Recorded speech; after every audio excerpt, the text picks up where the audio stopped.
The man, struck with terror and astonishment, ran towards the boat, crying out, "Here they are! Here they are!" The hunter-gatherers of Tasmania were isolated from Australia and the rest of the world for 12,000 years. Curiously, they had the most archaic technology of any modern human culture. Even today, little is known about their beliefs, languages, or genetics. The first outsiders to meet this now extinct population was a French expedition led by explorer Marion in 1772. His two ships were on their way to Tahiti and stopped by what was then called Van Diemen's Land in order to restock their water. The fires and smoke that we had seen day and night informed us the country was thickly populated. As soon as we had anchored, we perceived about 30 men seated on the shore. The next morning, some officers, marines, and sailors landed without any opposition. The natives of the country presented themselves with good grace. The men were all armed with pointed sticks, and with some stones that appeared similar to axe blades. They had with them their women and their children. We tried to win them over with small gifts, but they rejected everything with disdain, even iron, mirrors, and pieces of cloth. After about an hour, Monsieur Marion landed. One man stepped out of the group and offered him a firebrand in order to light a little woodpile. The commander, thinking that this was a ceremony to prove his peaceful intentions, did not hesitate to light the pile, but it immediately appeared that this was all wrong and was a declaration of war. As soon as the pile was lighted, the wild men retreated onto a hill, from which they threw a shower of stones. Monsieur Marion was wounded, as well as an officer who was with him. We immediately returned fire and re-embarked. The wild men sent their women and children into the woods and followed the boats along the shore. And when we wished to land, one of them uttered a fearful cry, and the whole mob threw their pointed sticks at us, by which a black servant was wounded in the leg. As soon as they had thrown their javelins, we answered with a fusillade that wounded several and killed one of them. Whereupon they immediately fled into the woods, howling horribly, and carrying their wounded. Monsieur Marion, seeing that we were losing time in looking for water in a country as wild as its inhabitants, decided to set sail for New Zealand. The next encounter happened 5 years later in 1777 with a British expedition led by Captain James Cook. Among Cook's crew was a Tahiti man named Omai. There were also two surgeons, William Anderson and David Samwell, who along with Cook recorded the events that followed. On the 24th at 3 a.m. we made the coast of Van Diemen Land, putting into Adventure Bay to get a little wood and some grass for our cattle, both of which we were in great want of. A single smoke was seen in a valley about a mile from the shore, which being increased soon after our anchoring almost assured us the natives had seen us come in. About 4 in the afternoon, 9 of the natives came unexpectedly to the place where our people were cutting wood. 10 of them came suddenly out of the wood, close to one of the marines, who was cooking at some distance from the rest of the people. The man, struck with terror and astonishment at this unexpected appearance, ran towards the boat, crying out, "Here they are! Here they are!" They did not express that surprise which one might have expected, from their seeing men so much unlike themselves, and things they had been hitherto utter strangers. They soon became pretty familiar, and, after some knives and handkerchiefs had been given them, they did not scruple to ask anything they saw, yet did not seem disappointed on a refusal. Their attention seemed to be more fixed on the people who cut the wood than any other object, and some of them attempted to saw, in which they succeeded after a little time.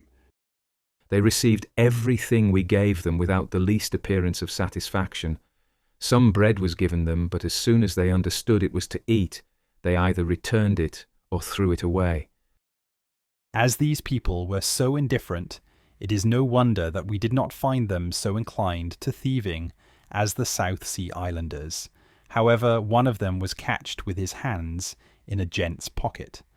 The oldest person among them seemed to be a chief and to command the rest.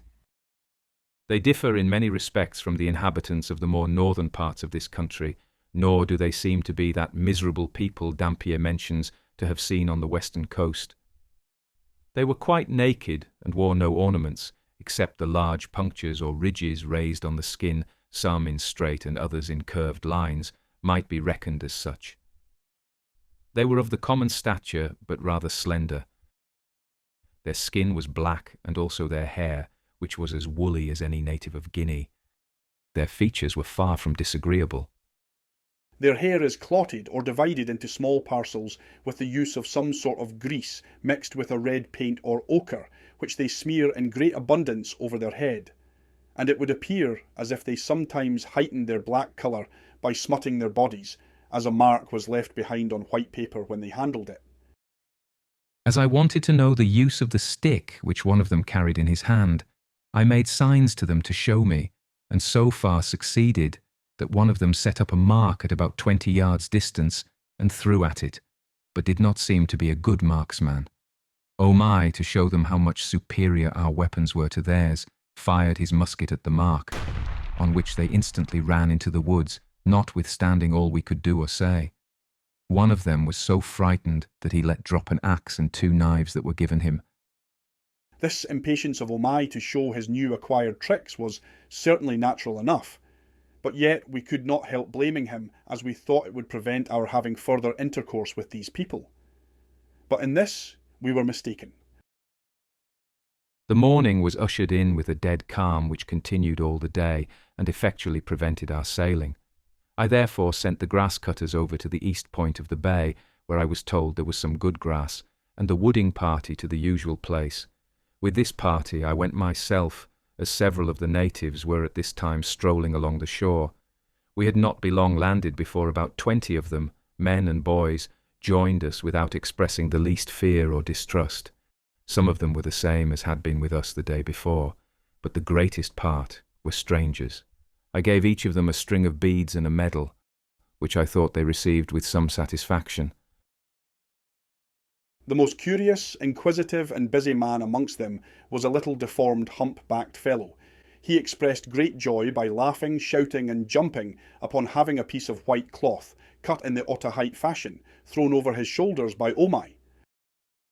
He was not less distinguishable by his wit and humour, which he showed on all occasions, and we regretted much that we could not understand him, for their language was wholly unintelligible to us. It is different from that spoken by the inhabitants of the more northern parts of this country, which is not extraordinary since they differ in many other respects. They speak very quick. Their language is not harsh. It is quite different from that of the South Sea Islands. Omai did not understand a word of it. The nose they called Roa, teeth Habagari, a woman Quadna, called Mari. Ni gur luga harato pahwae, punna manna kahna luga harato pahwae, tutta wahta warina pallahnu brana. In the forenoon, 7 or 8 women, some with children, and a few striplings joined the men. They seemed, if anything, less curious than the men, not knowing how to dispose of the things that were given them, and would easily have parted with them, but at last put them in a small bag or pouch made of skin. Their bodies were marked with scars as the men's, and they seemed much under their subjection, advancing or retiring as they were desired. They carried their children in a manner that showed some degree of tenderness, but suffered them to hang backwards and sleep exposed to the heat of the sun. The women had a few scars on their bodies, and the hair of their heads was cut short except a small ridge that went round the outer circumference of the scalp, so that they appeared something like friars. They admired everything they saw, and were very talkative. Their only covering was a piece of kangaroo's skin fastened about the shoulders and on the belly, whose only use seemed to be to support their children on their backs, for it did not cover those parts which most nations conceal. Many of the children had fine features and were thought pretty, but the women, especially those advanced in years, were thought other ways. Some of the gentlemen belonging to the Discovery, I was told, paid their addresses and made them large offers which were rejected with great disdain. An elderly man, as soon as he observed it, ordered all the women and children away, which they obeyed, but not without some of them showing a little reluctancy.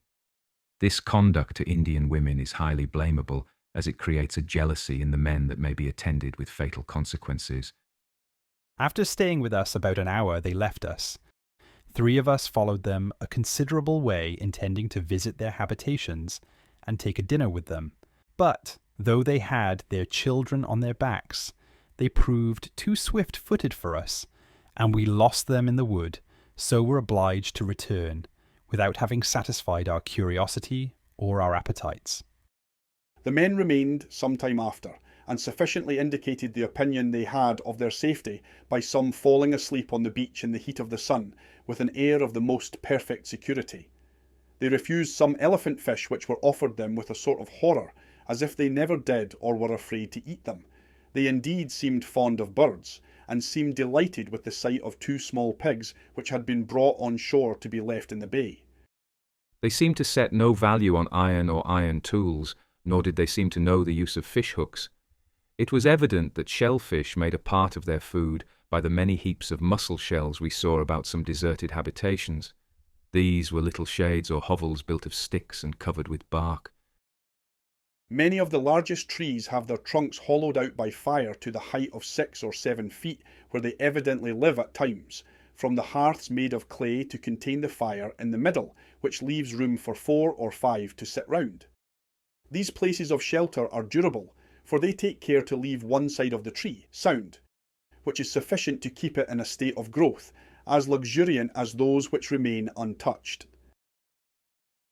Upon the whole, these Indians have little of that fierce or wild appearance common to many people in their situation, but on the contrary, seem mild and cheerful, without reserve or jealousy of strangers, a disposition almost constantly observed by Europeans amongst those who have never before had any intercourse with them.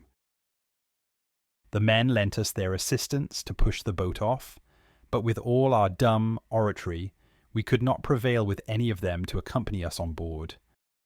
We sailed out of Adventure Bay, directing our course for New Zealand, which we made the 10th of February, 1777.